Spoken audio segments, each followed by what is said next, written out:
കേശവം ബാദരായണം സൂത്രഭാഷ്യകൃതൗ വന്ദേ ഭഗവന്തൗ പുനഃ പുനഃ.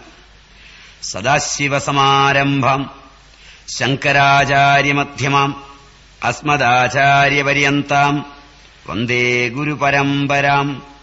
ബോധാനന്തം ച കല്യാണം ഫലാനന്തമാത്മജം സച്ചിദാനന്തമാത്മജം അച്യുതാനന്തഗുരും. അമൃതാത്മാക്കളെ, കഴിഞ്ഞ ക്ലാസ്സിൽ നമ്മൾ ആയുർവേദം എങ്ങനെ കാലാതിവർത്തിയായി നിലകൊള്ളുന്നുവെന്ന്, അതിനനുഗുണമായി അതിന്റെ സിദ്ധാന്തം എന്താണെന്ന് ചരകത്തിലെ പ്രസക്തമായൊരു ശ്ലോകം വെച്ച് കാണുകയുണ്ടായി. എനിക്ക് തോന്നുന്ന ഈ പായമടക്കിയിട്ട് നിങ്ങളിങ്ങനെ അടുത്തിരുന്നാൽ എനിക്കൊരു ഡിസ്റ്റൻസ് മാറി കിട്ടുമെന്നാണ് എന്റെ വിശ്വാസം. പായങ്ങമടക്കിയാൽ മതി, ഇരിക്കാമെങ്കിലിരുന്നാലും മതി. കാരണം അല്ലെങ്കിൽ ഞാൻ ഒരുപാട് അകലെ നിങ്ങൾ ഇരിക്കുന്ന പോലെ ഒരു തോന്നൽ.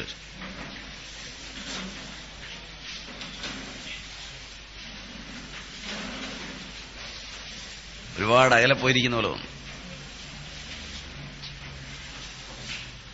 ഈ മുമ്പിലോട്ട് കയറുന്നാ മതി.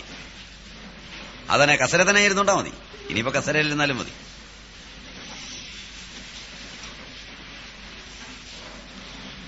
അല്ലെങ്കിൽ കാരണം വെച്ചാൽ ഒരുപാട് അകലെ പോയിരിക്കുന്ന പോലെ ആവും.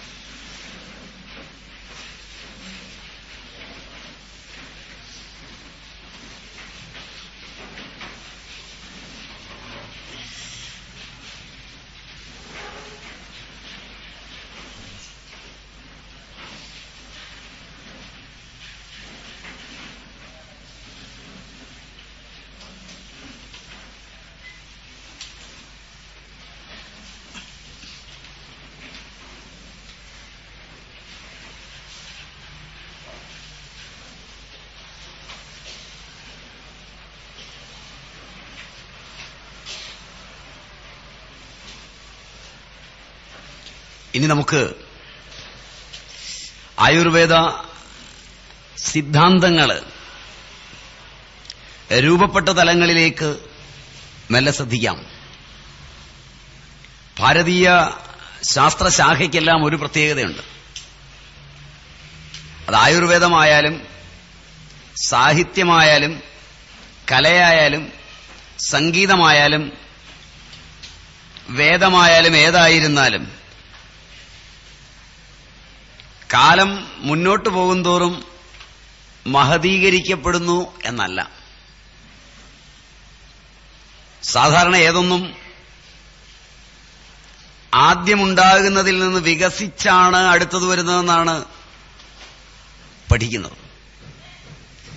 ആധുനിക വൈദ്യശാസ്ത്രം, ആധുനിക കല, ആധുനിക സാഹിത്യം ഇവയെക്കുറിച്ചൊക്കെ പഠിക്കുമ്പോൾ പുരോഗമിക്കും തോറും അതിന് പുതിയ പുതിയ ആവിഷ്കാര ശൈലിയും പുതിയ പുതിയ വികാസ പരിണാമങ്ങളും ഉണ്ടാകുന്നു എന്നാണ് നിങ്ങൾ പഠിച്ചിട്ടുള്ളത്. അതുകൊണ്ട് തന്നെ നരവംശാസ്ത്രത്തെപ്പറ്റിയുള്ള ആധുനികന്റെ പഠിപ്പിൽ മനുഷ്യന്റെ വികാസ പരിണാമങ്ങളിൽ ഇന്ന് ഏറ്റവും പരിണമിച്ചു നിൽക്കുന്ന പരിഷ്കാരിയായ മനുഷ്യനാണ് ഞാനും നിങ്ങളുമെന്നൊക്കെയാണ് നമ്മുടെ ധാരണയും. ആ ആധുനിക ശാസ്ത്ര പഠിപ്പിലൂടെ പോയാൽ നമ്മളെക്കാൾ പരിഷ്കാരം കുറഞ്ഞവരാണ് ഇന്നലെ ഉണ്ടായത്. അതിനേക്കാൾ കുറെ കൂടെ പരിഷ്കാരം കുറഞ്ഞവരാണ് മിനിങ്ങാന്നുണ്ടായത്. ഇങ്ങനെയാണ് നമ്മൾ ചരിത്രവും നരവംശാസ്ത്രവും ഒക്കെ പഠിച്ചു പോരുന്നത്. മറ്റ് ഗ്രന്ഥങ്ങൾ എടുത്താലും ഇങ്ങനെ തന്നെയാണ്. നമ്മൾ ആധുനിക പഠിപ്പിലെല്ലാം ഊർജതന്ത്രത്തിലും രസതന്ത്രത്തിലും ആധുനിക വിദ്യാസങ്കേതങ്ങളിലെല്ലാം ദിവസം കഴിയും തോറും പുതിയ പരിഷ്കാരങ്ങൾ വരുന്നു, പുതിയ പുരോഗതികൾ ഉണ്ടാകുന്നു, മനുഷ്യൻ പുരോഗമിച്ചുകൊണ്ടേയിരിക്കുന്നു. ഇങ്ങനെയൊക്കെയാണ് കണക്ക്. ആരോഗ്യശാസ്ത്രം എടുത്താലും ആധുനിക ശാസ്ത്രത്തെ പിൻപറ്റിയുള്ള നമ്മുടെ പഠനങ്ങൾ പറയുന്നത് ആയുർദൈർഘ്യം, ആരോഗ്യം ഇവയൊക്കെ വളരെ വികസിച്ചിട്ടുണ്ടെന്നാണ്. മുടക്കിയ പൈസയൊന്നും നഷ്ടമല്ല. നിങ്ങളുടെ അച്ഛനും അപ്പൂപ്പനും അപ്പൂപ്പന്റെ അപ്പൂപ്പനും ഉണ്ടായിരുന്നതിനേക്കാളൊക്കെ ആരോഗ്യമെന്ന് നിങ്ങൾക്കുണ്ടെന്നാണ് സ്ഥിതിവിവര കണക്കുകൾ പറയുന്നത്.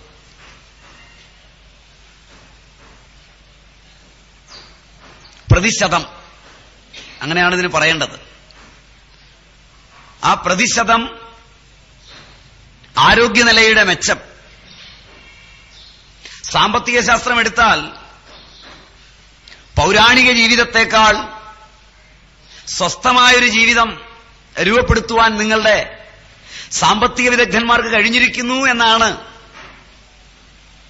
ലോകമെമ്പാടുമുള്ള സാമ്പത്തിക വിദഗ്ധന്മാർ പറഞ്ഞു പോരുന്നത്. ഞാൻ നിങ്ങളോട് പറയാൻ പോകുന്ന ഈ ശാസ്ത്രത്തിന്റെ പ്രത്യേകത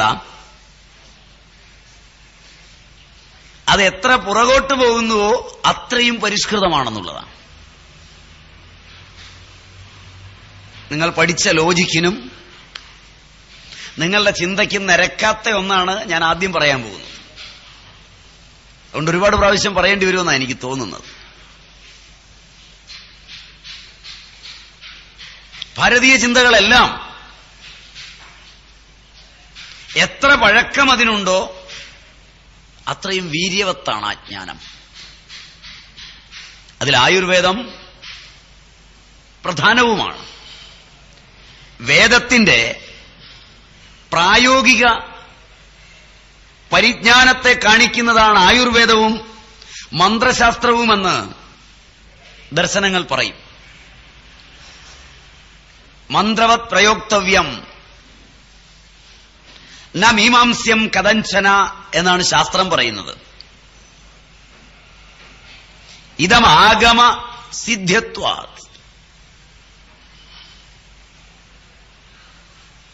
അപ്പൊ ആഗമങ്ങളെ വെച്ചുകൊണ്ട് സിദ്ധമാക്കിയിരിക്കുന്ന ഈ ആയുർവേദ വിജ്ഞാനം മന്ത്രവത് പ്രയോക്തവ്യമാണ്.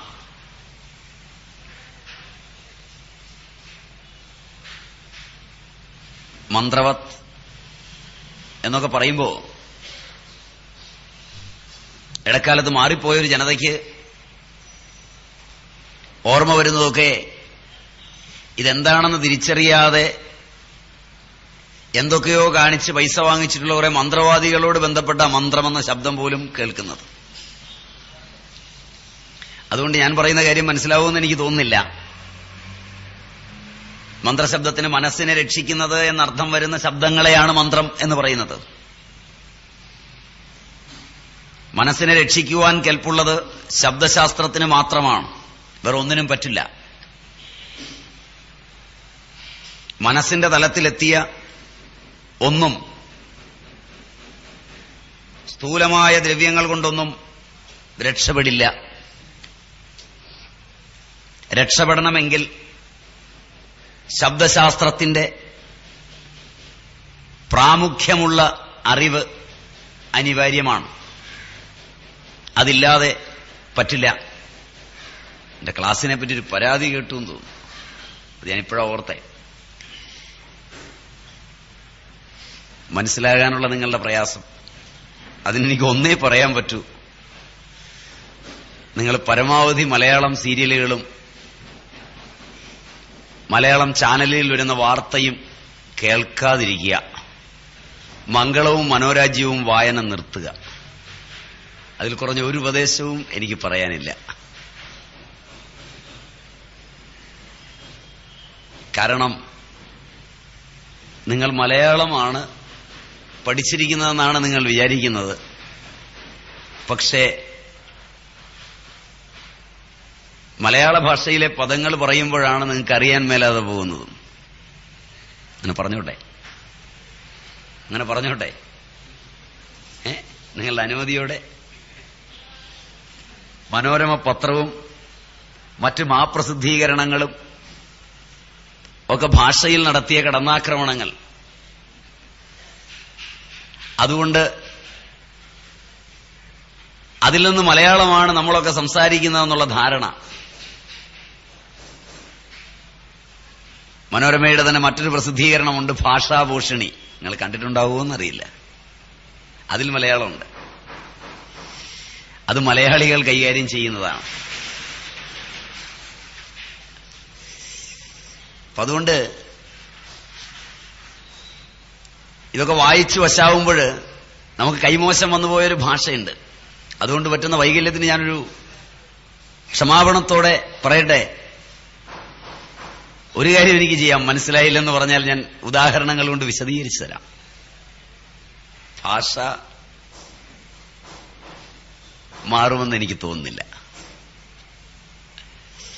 നിങ്ങൾക്ക് മനസ്സിലാകാതെ വരുന്ന എന്നോട് പറഞ്ഞാൽ നിങ്ങൾക്ക് മനസ്സിലാകുന്ന തലത്തിലുള്ള ഉദാഹരണങ്ങൾ കൊണ്ട് ഞാൻ വിശദീകരിച്ചു തരാം. അതിന് പറ്റാത്തതൊന്നും ഞാൻ പറയില്ലെന്ന് ഉറപ്പും പറയാം. ഭാഷയെ മാറ്റാൻ പറ്റുമെന്ന് എനിക്ക് തോന്നുന്നില്ല. ശ്രമിക്കാം. അല്ലെങ്കിൽ നാളെ മുതൽ ഞാനും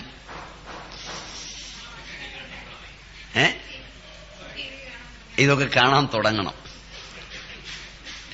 ഉള്ള സമയം മുഴുവൻ. കുറെ നാൾ കണ്ടാ പോരാ. അത് വാസനയും സംസ്കാരവും ഒക്കെയായി രൂപാന്തരപ്പെട്ടു വരികയും വേണം. അപ്പോ നമ്മൾ പറഞ്ഞു നിർത്തിയത്, ആ രോഗത്തെ അതുകൊണ്ട് ആയുർവേദം കാണുന്നത് വളരെ വിസ്തൃതമായാണ്.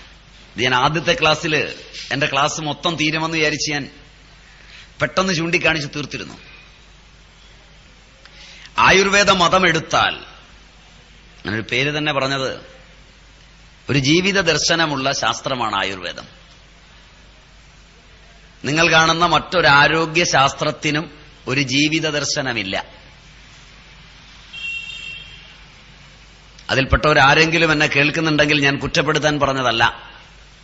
അവർക്ക് ശ്രദ്ധിച്ചു നോക്കാം. ഞാൻ പറയുന്നത് ഏതർത്ഥത്തിലും ശരിയാണോ എന്ന് പരിശോധിച്ചിട്ട് സമ്മതിച്ചാൽ മതി. ഞാനിത് സൂചിപ്പിച്ചിരുന്നു. 1950കളിൽ പറഞ്ഞ കാര്യം ഞാൻ പറഞ്ഞിരുന്നു. മോഡേൺ മെഡിസിൻ പറഞ്ഞത് a tinge of penicillin can do wonders എന്നാണ്. അന്നുപയോഗിച്ച